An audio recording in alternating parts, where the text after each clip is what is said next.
So, జగతి ఇలా చెప్తుంది. Vasu job చేస్తానంటే మేము దాన్ని వ్యతిరేకించాము.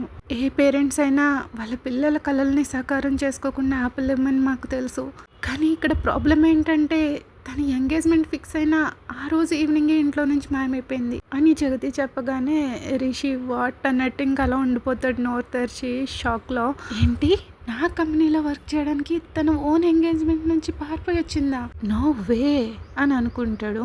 తన పెళ్లితో 2 కుటుంబాల మధ్య ఎప్పటికీ అంతం కాని ఒక గొడవకి ముగింపు పలికేది. కానీ వసు ఇంట్లోంచి పారిపోయిన తర్వాత ఈ 2 కుటుంబాల మధ్య గొడవ ఇంకా చాలా రేగిపోయింది. వాళ్ళు మమ్మల్ని ఎగతాళి చేస్తున్నారా అని నిందించారు. అసలు వసుకి ఈ ఎంగేజ్మెంట్ చేసుకోవడం ఇష్టం లేదని కానీ తను వేరొకరిని ప్రేమిస్తుందని కానీ మాకు చిన్న క్లూ కూడా ఇవ్వలేదు. ఒకవేళ ఇచ్చుంటే మేము అసలు ఈ నిశ్చితార్థానికే ఒప్పుకునే వాళ్ళం కాదు. కానీ తను ఒక్క మాట కూడా చెప్పకుండా ఇంట్లోంచి పారిపోయి మమ్మల్ని అందరినీ అవమానాలతో తలలు దించుకునేలా చేసింది. అది చేసిన తెలివి తక్కువ పని వల్ల విక్రమ్ లైఫ్లో కూడా ప్రాబ్లమ్స్ని సృష్టించింది. విక్రమ్ ఎన్ని సంవత్సరాలుగానో ప్రేమించిన అమ్మాయిని ఫైనల్గా పెళ్లి చేసుకోబోతున్నాడు. ఆ అమ్మాయి ఎవరో కాదు, వసు పెళ్లి చేసుకోవాల్సిన అబ్బాయి వాళ్ళ చెల్లెలే. వాళ్ళంతా చిన్నప్పటి నుంచి మంచి స్నేహితులు. మా కుటుంబాల మధ్య భర్త శత్రుత్వం ఉన్నప్పటికీ మేము వాళ్ళ ఫ్రెండ్షిప్ని అర్థం చేసుకున్నాము. ఆ అబ్బాయికి వసు అంటే నిజంగానే చాలా ఇష్టం. వసుని పెళ్లి చేసుకోవాలనుకున్నాడు. వసు ఆ రోజు ఎవరితోని చెప్పకుండా అలా వెళ్ళిపోయినందుకు పెళ్ళని చెప్పి మమ్మల్ని ఇలా ఎగతాళి చేస్తున్నారా అని వాళ్ళు మమ్మల్ని అన్నారు. నిన్న ఇంట్లో వాళ్ళమంతా విక్రమ్ మ్యారేజ్ గురించి మాట్లాడడానికే వాళ్ళ ఇంటికి వెళ్ళాము. దేవుడి దయవల్ల వాళ్ళు మళ్ళీ ఒప్పుకున్నారు. కొన్ని రోజుల్లోనే వాళ్ళ ఎంగేజ్మెంట్. ఆ ఎంగేజ్మెంట్లో మిమ్మల్ని వాళ్ళకి ఏమని పరిచయం చేయాలి, ఎలా పరిచయం చేయాలి చెప్పండి. ఈ ఫ్యామిలీ విషయానికి వస్తే వసుని ఒక్క మాట కూడా అనరు. ఎందుకంటే వసు అంటే అందరికీ గారాబం కాబట్టి. ఇంకా తన అన్నయ్యల విషయానికి వస్తే తన మీద ఏక కూడా వాళ్ళు ఇవ్వరు. ప్రతి విషయంలో తన్ని సేవ్ చేయడానికే చూస్తారు. కానీ నాకు ఈ కుటుంబం పట్ల బాధ్యత ఉంది. కానీ వసు చేసిన పనికి నేను దాన్ని నిలబెట్టుకోలేకపోయాను. ఇప్పుడు చెప్పు రిషి, నేను అలా నీ మీద వసు మీద కోప్పడ్డం సమంజసమా కాదా అంటూ కొంచెం గట్టిగా కోపంగానే అరుస్తుంది. ఖచ్చితంగా కాదు, నిజానికి ఏ తల్లైనా ఈవిడలాగే ప్రవర్తిస్తుంది అనుకుని, మీరు కరెక్టే మేడం, కానీ వసు తన ఎంగేజ్మెంట్ నుంచి పారిపోయి ఢిల్లీ వచ్చిందని నాకు అసలు తెలీదు అని రిషి అంటాడు. ఏంటి రిషి, జోక్ చేస్తున్నావా? నిజంగా నీకు తెలీదా? నువ్వు ఎవరికైనా అబద్ధం చెప్పొచ్చు కానీ నా ముందు చెప్పలేవు అంటూ జగతి రిషి పక్క నుంచి వెళ్తూ ఉంటుంది. ఏంటి ఇప్పుడు ఏం జరిగింది? ఇప్పుడు కోపం రావడం కరెక్టే, కానీ ఈ స్టోరీలో నేను మెయిన్ విలన్ ఎలా అవుతాను? వసు నా వల్ల ఇల్లు వదిలిపెట్టి పారిపోయిందని ఈవిడ అనుకుంటున్నారా? అయినా వసు ఎంగేజ్మెంట్ అనగానే ఇంట్లోంచి ఎందుకు పారిపోయింది? తనకి ఇష్టం లేదని చెప్తే వాళ్ళు ఏం బలవంతం చేయరు కదా. ఎందుకంటే ఈ ఫ్యామిలీలో అందరూ తనతో చాలా ఫ్రెండ్లీగా కేరింగ్గా ఉంటారు. అలాంటప్పుడు తన ప్రాబ్లమ్ని ఎవరితోనూ ఎందుకు షేర్ చేసుకోలేదు? లేదంటే ఈవిడ చెప్పినట్టు తనకి నిజంగానే నా మీద ఇష్టం ఉందా? ఓ గాడ్, నో వే, వసు నన్ను సీక్రెట్గా లవ్ చేసిందా అనుకుంటూ వాళ్ళిద్దరి మధ్యవి ముందువన్నీ గుర్తు తెచ్చుకుంటాడు. రిషి వసుని జాబ్లోంచి తీసేసినప్పుడు తనన్న మాటలు గుర్తొస్తాయి. నాకు పెద్ద ఫ్యాన్ అని చెప్పింది. తన రూమ్లో నా కటౌట్స్ అంటించుకున్నానని చెప్పింది. కానీ తన రూమ్లో నా పిక్చర్స్ ఏమీ లేవే. ఎస్, తనకు కావాల్సింది జాబ్ మాత్రమే కాదు, తన ఉద్దేశం వేరే, అది నేనే. అందుకే నా కంపెనీలో ఎలాంటి జాబ్ ఇస్తానన్నా సరే యాక్సెప్ట్ చేసింది. ఎంగేజ్మెంట్ గురించి తెలిసిన వెంటనే ఇంట్లోంచి పారిపోయిందంటే తనకి పెళ్లితో ఏ ప్రాబ్లం లేదు. ఒకవేళ తనకి పెళ్లితో సమస్య ఉంటే నన్ను అంత తేలిగ్గా పెళ్లి చేసుకోవడానికి ఒప్పుకునేదే కాదు. సో వసు నన్ను కన్ఫర్మ్ లవ్ చేస్తుందని అర్థమవుతుంది. అందుకే ఎక్కువ మారం చేయకుండా నన్ను మ్యారేజ్ చేసుకుంది. సో వసు ఈ గ్రేట్ క్రిమినల్ లాయర్ రిషితో ప్రేమలో ఉందన్నమాట. మిసెస్ వస్తారా రిషేంద్ర తన హస్బెండ్ని సీక్రెట్గా లవ్ చేస్తుందా? ఆ విషయం తన మనసులోనే దాచుకుందా? వసు రిషిని ప్రేమిస్తుందని తెలుసుకున్నప్పటి నుంచి రిషి ఫ్రీజ్ అయిపోతాడు. ఇది నా డ్రీమా? వసు నన్ను లవ్ చేస్తుందంటే నాలో ఏదో తెలియని ఒక హ్యాపీనెస్ స్టార్ట్ అయింది. ఇది అట్రాక్షనా, ఇష్టమా, అడోరేషనా, లేకపోతే సీక్రెట్ లవా, ఏదైనా కానీ నా ఫేస్లో ప్రజెంట్ ఉన్న నవ్వుకి కారణం వసునే. ఆ అమ్మాయి నా జీవితాన్ని పూర్తిగా మార్చేసింది. ఇప్పుడు నేను ఆ స్టబర్న్ క్రిమినల్ లాయర్ రిషేంద్ర కాదని నాకు అనిపిస్తుంది. మేబీ నా లోపల దాచుకున్న హ్యూమానిటీ వసు కోసం బయటకు వస్తుంది అనిపిస్తుంది. ఇకపై నేను వసు పైన నా క్రూయల్టీ, అరోగెన్స్ చూపించడం ఆపాలి. తనని ఇంకెప్పుడు ఎగతాళి చేయకూడదు. వసు లాంటి అందమైన ప్రీషియస్ అమ్మాయికి నా కోపాన్ని, నా అహంకారాన్ని తనపై చూపించకూడదు. తను దానికి అర్హురాలు కాదు. అలా రిషి వసు ఆలోచనలో మునిగిపోతాడు. తన ఫేస్లో కాన్స్టెంట్‌గా ఆ స్మైల్ అలానే ఉంటుంది. ఈవినింగ్ అయిపోతుంది. తన స్మైల్‌ని ఆపుకోలేక ఇంకా ఇంటి వైపు నడుస్తూ వెళ్తాడు అలా నవ్వుకుంటూనే. తన ఫ్రెండ్స్, వసు ఇంకా ఫ్యామిలీ మెంబర్స్‌తో కలిపి గార్డెన్‌లో కూర్చుంటారు. అందరూ టీ తాగుతూ కబుర్లు చెప్పుకుంటూ ఉంటే వసు ఒక 2 సీటర్ ఉయ్యాల పైన కూర్చొని ఊగుతూ వాళ్ళ మాటల్ని ఇంట్రెస్టింగ్‌గా వింటూ ఉంటుంది. అక్కడ అన్ని ప్లేస్‌లున్నా సరే రిషి డైరెక్ట్‌గా వెళ్ళి వసు పక్కన కూర్చుంటాడు. ఎంత దగ్గర కూర్చుంటాడంటే అసల గాలికి కూడా స్పేస్ లేదు అన్నంత దగ్గరగా కూర్చుంటాడు. రిషి అలా సడన్‌గా దగ్గర కూర్చుండేసరికి వసు ఉలిక్కిపడి రిషి వైపు చూస్తుంది. రిషి ఏమో స్మైల్ ఇస్తూ కన్ను కొడతాడు. ఏదో స్కూల్ చదివే పిల్లాడు ఫస్ట్ టైం లవ్‌లో పడ్డట్టు నేనెందుకు ఇలా బిహేవ్ చేస్తున్నాను అని రిషి మనసులో అనుకుంటాడు. ఈలోపు వసు వాళ్ళ నానమ్మ ఈరోజు ఎలా గడిచింది, మీకు పొలాలు అయ్యి బాగా నచ్చినాయా అని అడుగుతుంది. మను ఏమో చాలా బ్యూటిఫుల్గా ఉన్నాయి, నేను బాగా ఎంజాయ్ చేశానంటూ టీ తాగుతూ చెప్తాడు. ఈలోపు వసు వాళ్ళ పెద్దమ్మ ప్లేట్లో హోమ్ మేడ్ బిస్కెట్స్ పెట్టి అందరికీ అందిస్తూ ఉంటుంది.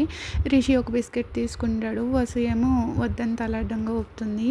కానీ రిషి ఇంకో బిస్కెట్ తీసుకుని తిను అంటూ వసు చేతిలో పెడతాడు. మీ చెయ్యి కానీ బాగా ఉండుంటే మీకు ఈ ప్లేస్లో హనీమూన్ సూపర్ ఉండేది కదా అనేసి ఆవిడ అడుగుతుంది రిషిని. అది విని అందరూ నవ్వుతారు. వసు ఏమో ఏం అర్థం కానట్టు ఎందుకు అని అడుగుతుంది. వసు అలా అడగగానే రిషి షాకింగ్గా వసు వైపు తిరిగి వసు అని దీనంగా అంటాడు.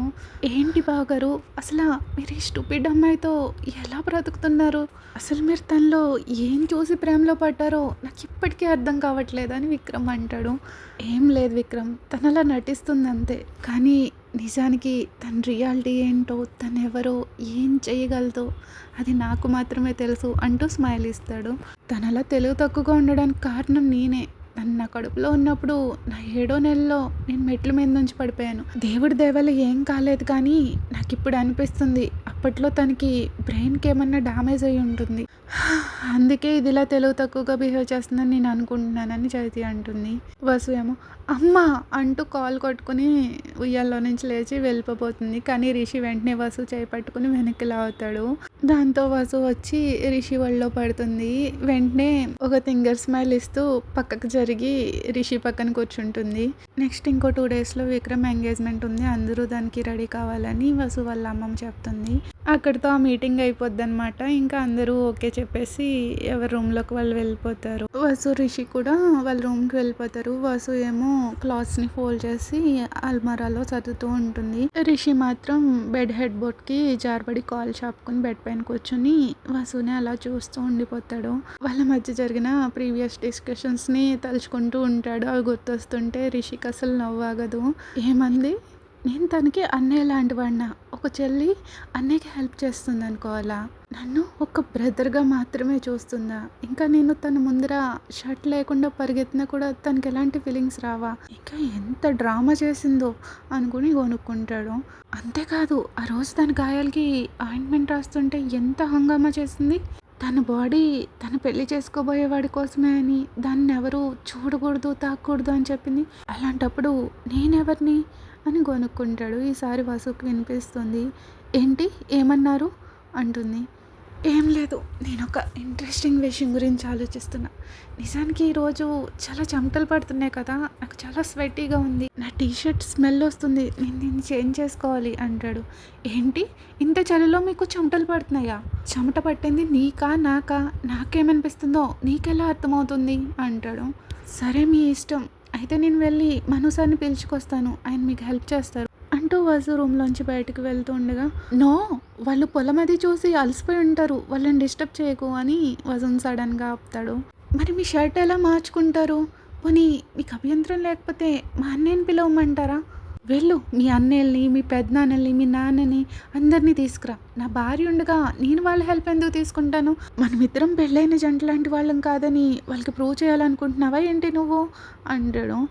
అయితే మీ షర్ట్ మార్చడానికి నన్ను హెల్ప్ చేయమని అడుగుతున్నారా అని వసు అడుగుతుంది ఆశ్చర్యంగా. మరి నువ్వే అన్నావుగా నేను కూడా మీ అన్నయ్యలాగే అని, మరి నా షర్ట్ మార్చడంలో ప్రాబ్లం ఏంటి, రా హెల్ప్ చేయి అంటూ వసు దగ్గరికి వెళ్ళి నిల్చుంటాడు. రిషి బిహేవియర్ ఆడ్గా అనిపించి వసు హెసిటేట్ చేస్తూనే టీషర్ట్ని నెమ్మదిగా తీస్తుంది. రిషి మాత్రం అలా వసునే చూస్తూ తన వైపు స్మైల్ ఇస్తూ అలాగే నిల్చుంటాడు. టీషర్ట్ తీసేసినా కూడా. ఇప్పుడేంటి అని అడుగుతుంది. నా ఫేస్ అది వాష్ చేయడానికి ఎవరు హెల్ప్ చేస్తారు అని అడుగుతాడు. దేవుడా, మీరేమన్నా చిన్న పిల్లాడా, స్నానం చేయడానికి నేను మీకు హెల్ప్ చేయాలా అంటూ వసు చేతులు కట్టుకుని నిల్చుంటుంది. ఓ, స్నానం కూడా చేపిస్తావా, నాకేమి అభ్యంతరం లేదు, అలాగే చేద్దాంరా అంటూ వసు హ్యాండ్ పట్టుకుని వాష్రూమ్ వైపుకి లాగుతూ ఉంటాడు. నన్ను వదలండి రిషి సార్, మీకేమైనా పిచ్చి పట్టిందా, ఈ టార్చర్ ఏంటి, నన్ను టార్చర్ చేస్తుంటే మీకు చాలా హ్యాపీగా ఉంటుంది కదా అని సీరియస్గా పెడుతుంది ఫేసు.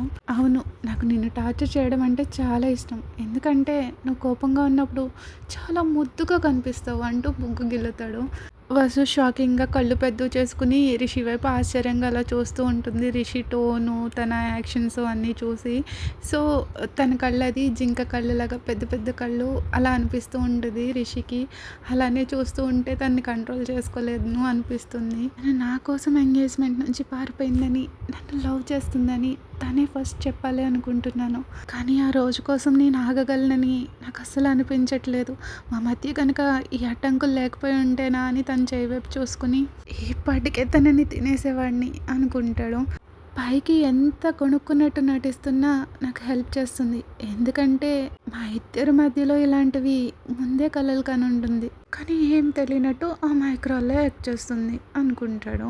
స్నానం చేశాక డిన్నర్ కోసం కిందకు వెళ్తారు. రిషికి రోజు కంటే ఈరోజు చాలా డిఫరెంట్గా అనిపిస్తుంది, ఎందుకంటే తను చాలా హ్యాపీగా ఉన్నాడు. ఫైనల్లీ రియల్ హ్యాపీనెస్ ఏంటో తెలుసుకున్నాను, అది ఎలాంటి ప్రతీకారంలోని లేదు. ఆ హ్యాపీనెస్ నేను ఇష్టపడే అమ్మాయితో, నన్ను నిస్వార్థంగా ప్రేమించే అమ్మాయితో లైఫ్ని గడపడంలో ఉంది. ఫైనల్గా నాకు అది దొరికింది, వసు రూపంలో నాకు హ్యాపీనెస్ దొరికింది. వసు లాంటి అమ్మాయి తను కోరుకున్నది దక్కించుకోవడం కోసం అన్ని బౌండరీస్ దాటొచ్చిందంటే నేను అస్సలు నమ్మలేకపోతున్నాను.